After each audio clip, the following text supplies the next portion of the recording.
여러분 안녕하세요. 위험한 밤이 시작되었습니다. 저는 K짱입니다. 자, 제가 오늘 가지고 온 이야기는요. 지금 굉장히 날씨가 덥고 짜증나고 습하고 이럴 때는 공포 이야기만큼 무서운 게 없겠죠. 그래서 저 K짱이 준비한 여름 공포 특집 제1탄 바로 영화에 관련된 이야기입니다. 제가 지금부터 여러분들께 들려드릴 이야기는요. 전부 실화입니다.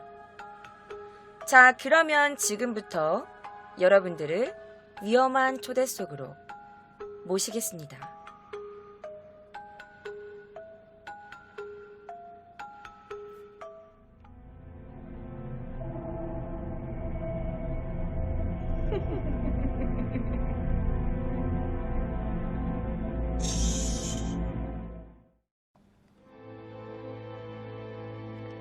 자, 요즘 같은 뜨거운 날씨, 습한 공기. 이럴 때는 무서운 이야기가 최고잖아요.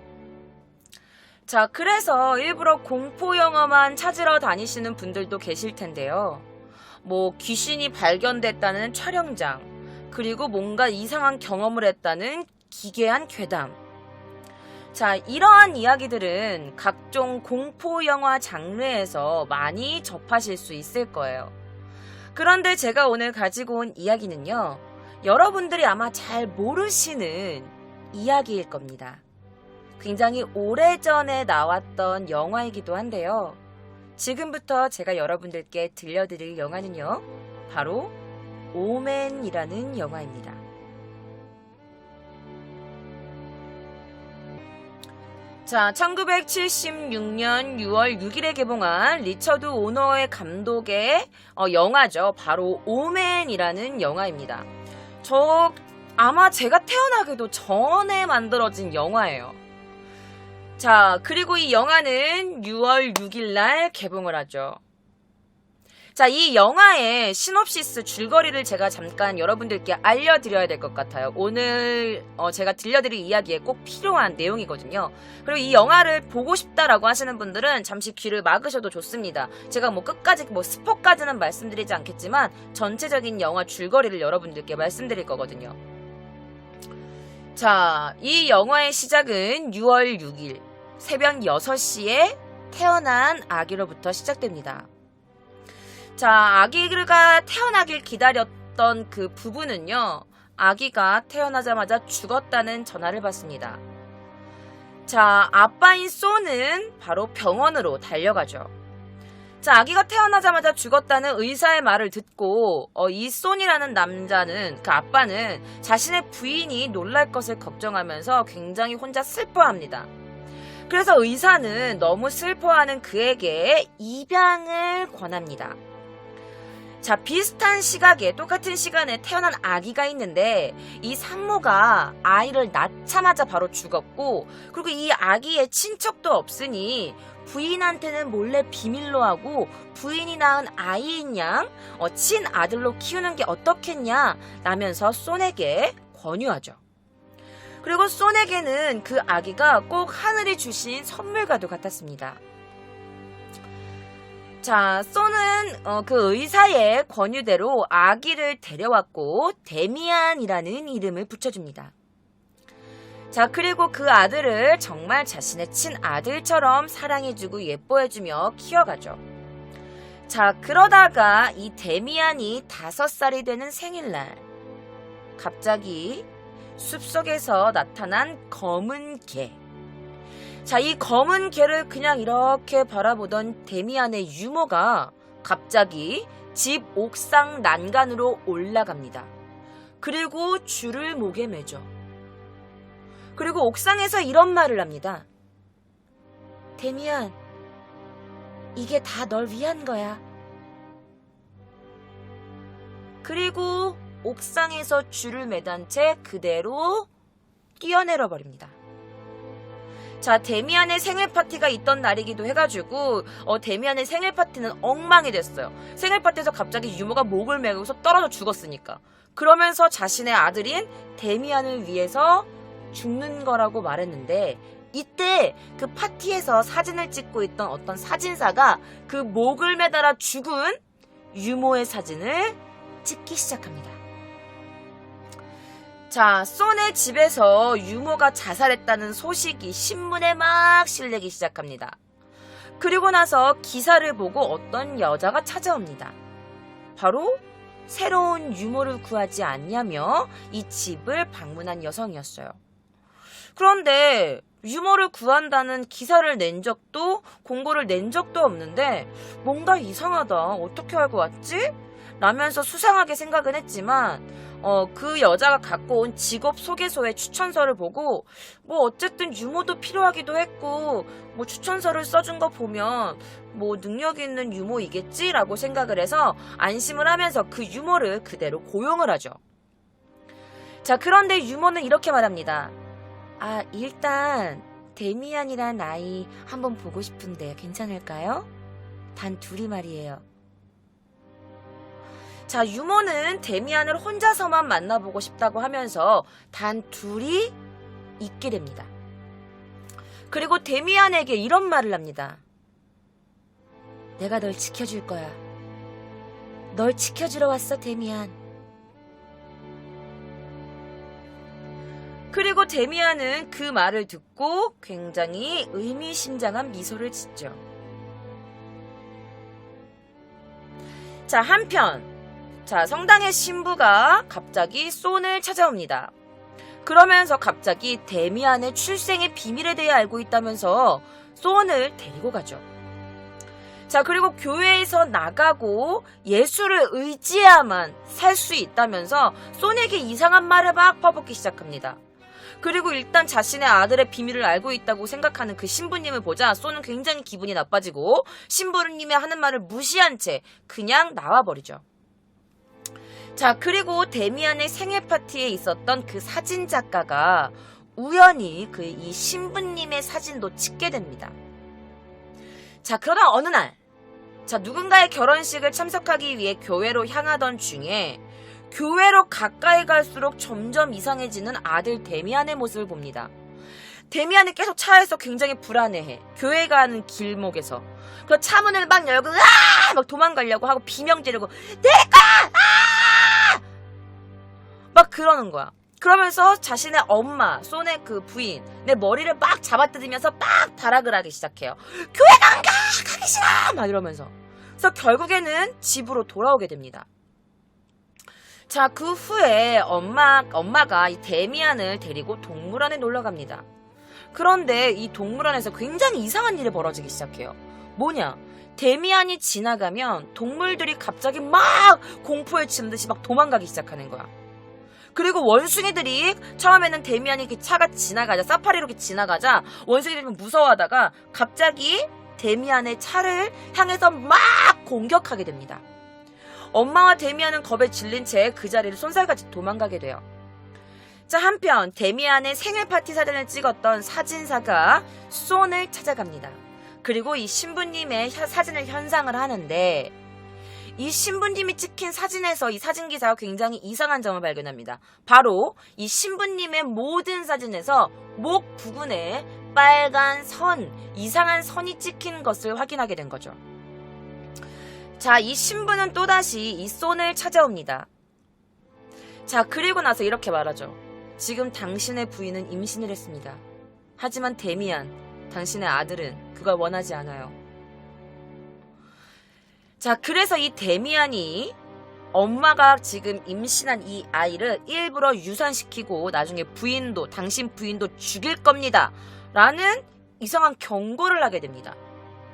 그리고 나서 당신이 죽고 나면 당신의 재산, 당신의 위치, 이 모든 걸 데미안 그 아이가 다 뺏을 겁니다.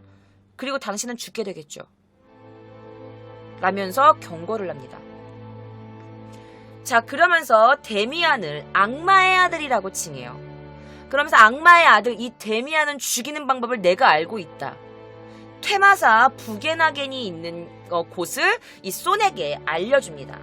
처음에 쏜은 이 신부의 말을 무시합니다. 그리고 집으로 돌아오는데 갑자기 천둥이 막 치기 시작합니다. 그리고 비바람이 막 불기 시작해요.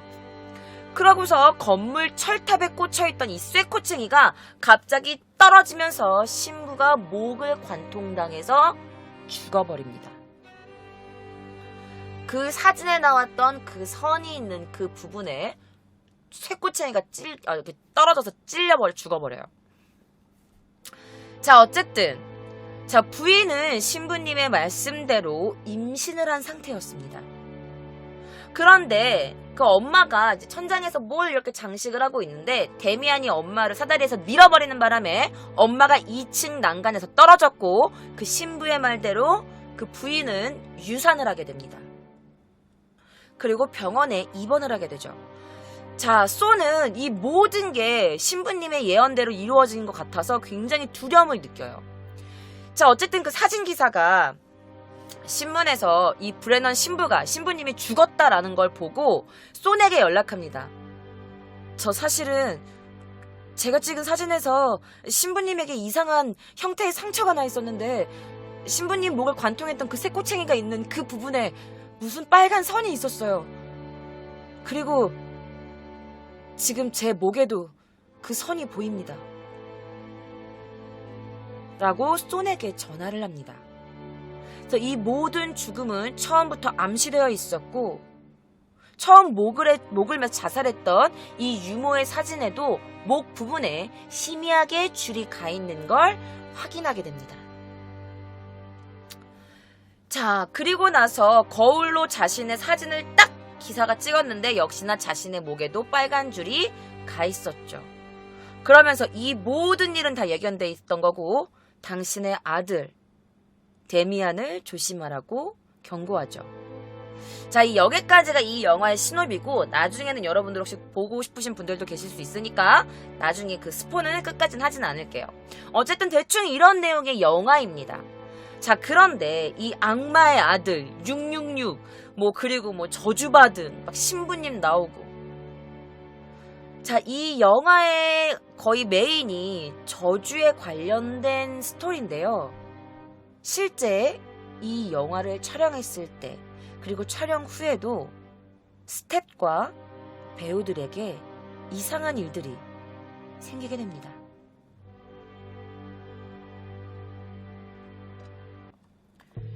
자, 여러분들 사진 보시면 이분 어디서 봤는데 하시는 분들도 계실 거예요. 바로 이분은 로마의 휴일 그리고 앵무새 죽이기에서 출연해서 굉장히 탑 배우로 성공한 그레고리 팩이라는 배우입니다. 자, 그는 로마의 휴일과 앵무새 죽이기 영화를 출연한 뒤에 꽤나 긴 공백 기간이 있었는데요. 바로 이 4년간의 공백을 깨고 선택한 영화가 바로 이 오맨이라는 영화였습니다. 자, 그 결정을 할 때가 1975년이었습니다. 자, 그럼 오케이, 나 이 영화 출연할게요 라고 결정하고 한 달 뒤인 1975년 6월 그에게 너무나 끔찍한 일이 벌어집니다.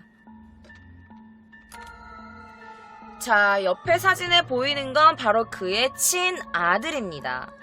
자, 그의 아들이었던 조나선 팩이라는 조나 그 발음 TH인데 조나선 팩이라는 남성입니다. 자, 여기 보시면 신문 기사가 있어서 좀 가지고 와봤는데요. 그레고리 팩 그의 아들이 죽다라는 기사가 실제로 났습니다. 자, 촬영 석 달 전에 주연 배우였던 이 그레고리 팩은요, 자신의 아들이었던 조나선 팩의 죽음을 맞이하게 됩니다. 자, 그의 아들은요, 권총으로 갑자기 자살을 합니다. 자, 그런데 그의 아들은 당시 특파원으로 일하고 있으면서 굉장히 전도유망한 인재였다고 합니다. 그런데 자살을 했는데, 영화와 되게 비슷하게 스토리가 돌아가죠. 자살을 했는데 유서가 안 나온 거예요. 그래서 그가 대체 왜 죽었는지, 왜 스스로 목숨을 끊었는지는 아무도 알 수가 없었습니다. 자, 영화에서 악마의 아들을 키우는 역할을 맡았던 이 그레고리 팩이 이 캐스팅과 관련돼서 진짜로 친아들이 자살을 하는 사건이 벌어지자 이 오맨이란 영화의 저주가 시작된 걸 수도 있다라는 소문이 돌기 시작합니다. 자, 그리고 촬영이 시작되었고, 촬영이 시작되면서 너무나 많은 사건, 그리고 촬영장 주변, 스태프들에게까지도 이상한 일들이 벌어지기 시작합니다.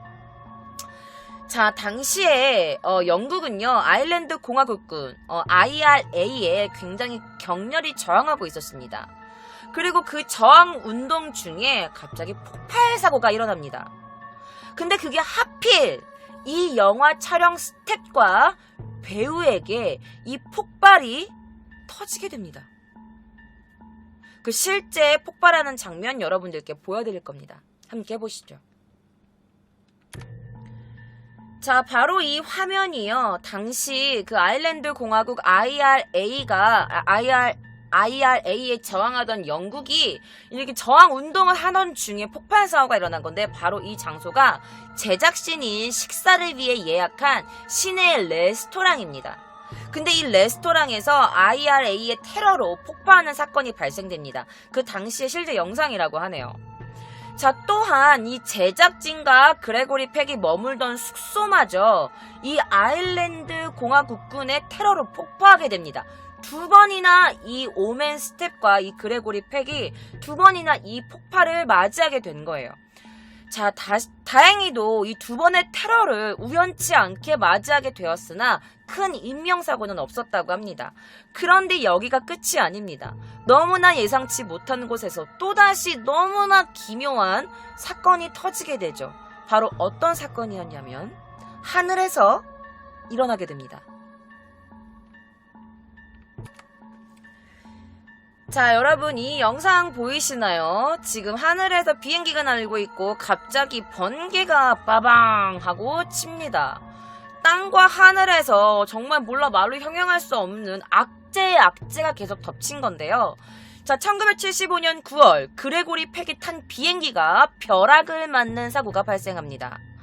자, 그리고 그레고리 팩이 이 비행기 사고를 당한 지 바로 3일 뒤에 영화 촬영을 위해 런던으로 향하고 있던 시나리오 작가 데이비드 셀처라는 사람이 탄 비행기마저 번개를 맞게 됩니다. 그래서 이 영화에 나오는 스텝과 배우가 두 번이나 비행기가 벼락을 맞죠. 자, 이게 있을 수 있는 일인가요?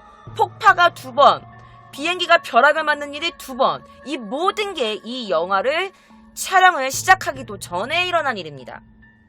자, 그런데 여러분 놀라지 마십시오. 이거는요, 앞으로 오맨의 저주의 시작에 불과했습니다.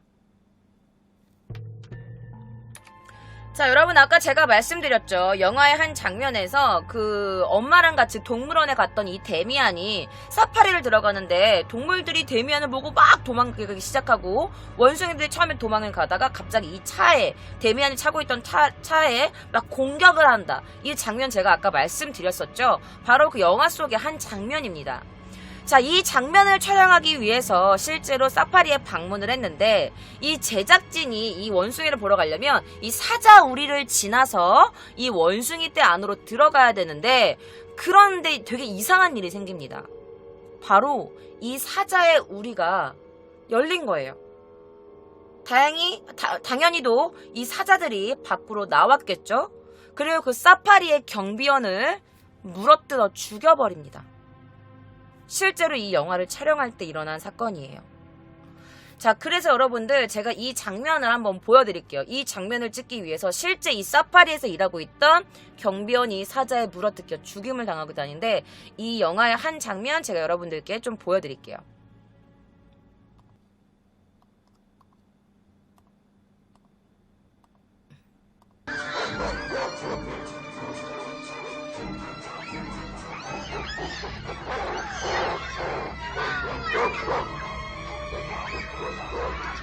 데미가 웃고 있죠. 그러다 갑자기 원숭이 공격을 했습니다.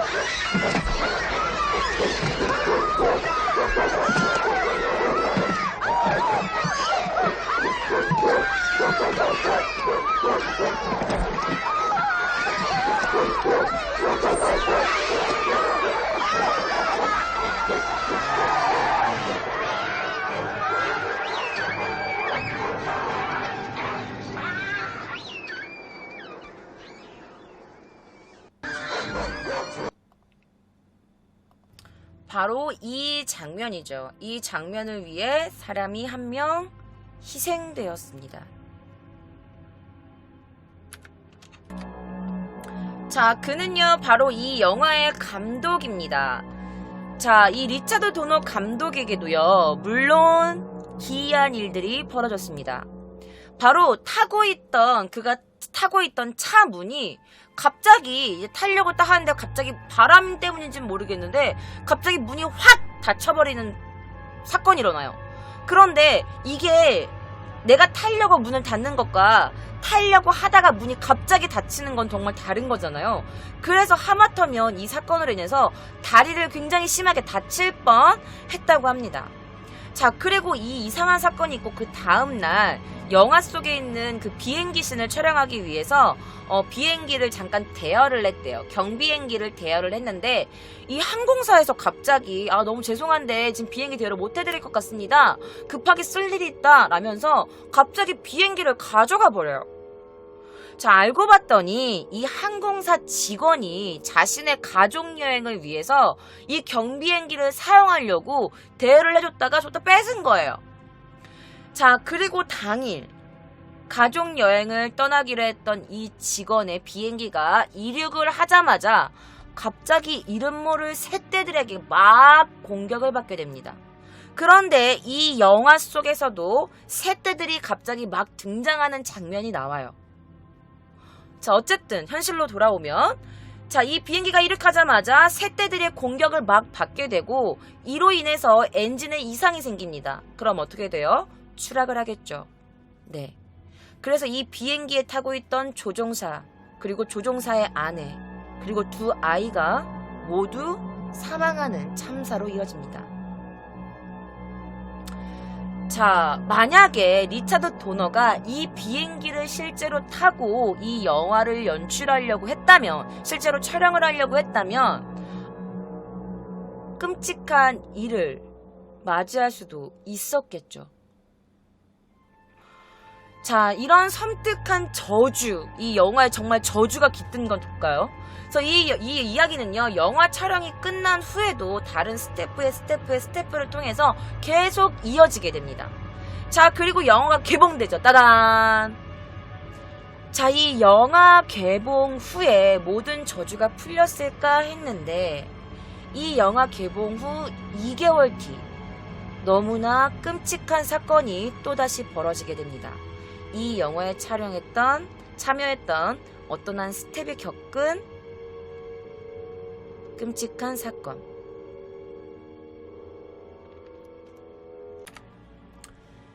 자, 이 남성은요, 그 오맨의 세트 디자이너였습니다. 이 세트 디자이너였던 존 리차드슨이라는 남성이었고요. 이 옆에 분은 바로 그의 여자친구였습니다.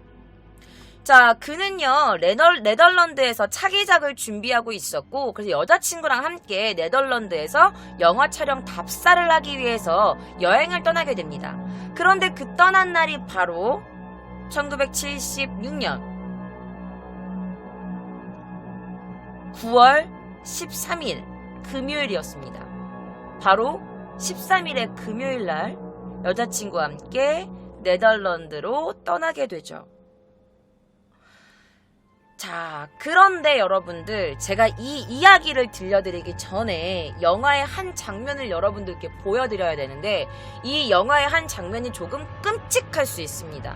그러니까 여러분, 끔찍한 거 못 보시는 분들은 잠깐 동안 한 10초 정도만 눈을 잠깐 감고 계시면 될 것 같아요. 전 끔찍하다고 경고 드렸어요.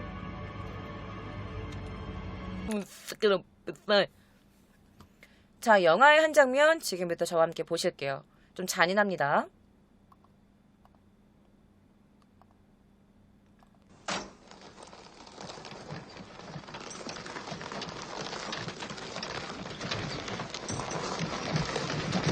잔인해요.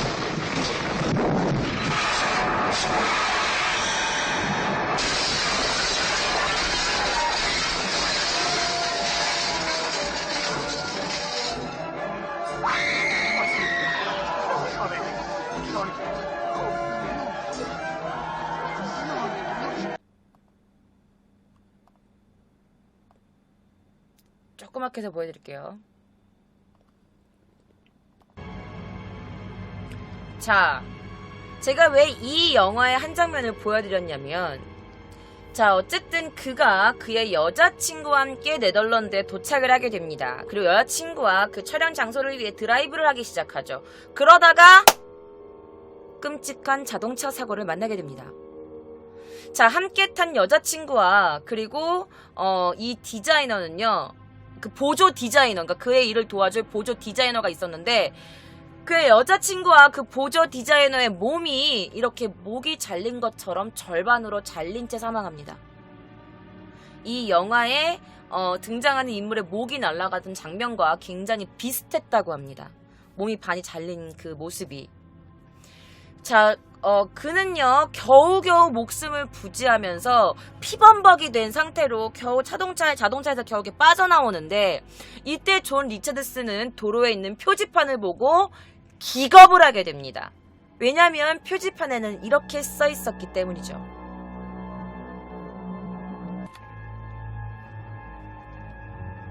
오맨 66.6km. 실제로 표지판이고요. 네덜란드에 실제로 존재하는 오맨이라는 마을 이름입니다. 자, 그의 자동차 사고가 난 지점이요, 바로 네덜란드의 오맨이라는 지역이었고, 하필 그 사고 난 지점이 바로 66.6km 떨어져 있었던 겁니다. 자, 그런데 이 영화에 나오는 그 아들 데미안의 그 머리 안쪽에는요 666이라는 숫자가 적혀있고, 이거는 성서에서 약간 악마로 표현되기도 한다고 하는데, 그가 사고당한 지점이 오맨 66.6km 지점이었대요. 자, 이 사건이 알려지기 시작하면서 모든 언론에서는 이렇게 보도를 하기 시작합니다. 이게 실제로 보도되었었던 신문 기사인데요. 자, The Curse of the Omen이라면서 The Curse of the Omen이라면서 저주받은 건가, 저주의 오멘 이러면서 이렇게 막 또 난리가 나게 되죠. 뭐 Horrible Curse, The Omen 막 이러면서 난리가 난 거야. 자, 그런데 이 저주에 관련된 것 때문인지는 모르겠지만 이 영화는 굉장히 화제가 되고 280만 달러로 만들어져서 북미에서 6천만 달러가 넘는 굉장한 흥행을 하게 됩니다. 그리고 1977년 6월 3일에 한국에서도 개봉을 하게 되는데요. 서울 관객만 32만 6천 명으로 당시에는 꽤나 흥행한 영화입니다. 자, 사실 이 저주라는 말을 믿는 사람도 있었어요. 야, 대박, 어떻게 사고난 지점이 오맨이라는 장소가 66km에서 사고가 난 거야? 여자친구는 영화의 한 장면처럼 몸이 댕강 잘려 죽였다며? 야, 그리고 뭐 하늘에서 번개를 2번이나 맞았다며? 야, 폭발 사고도 2번 맞았다며? 야, 그리고 그레고리 팩 친 아들이 자살했다며?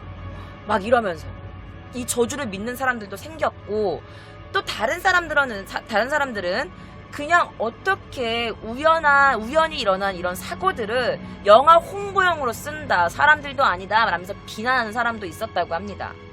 자, 어쨌든 시간이 흐르면서 이 영화에 대한 저주 논란도 조금씩 사람들 사이에서 잊혀지게 됩니다.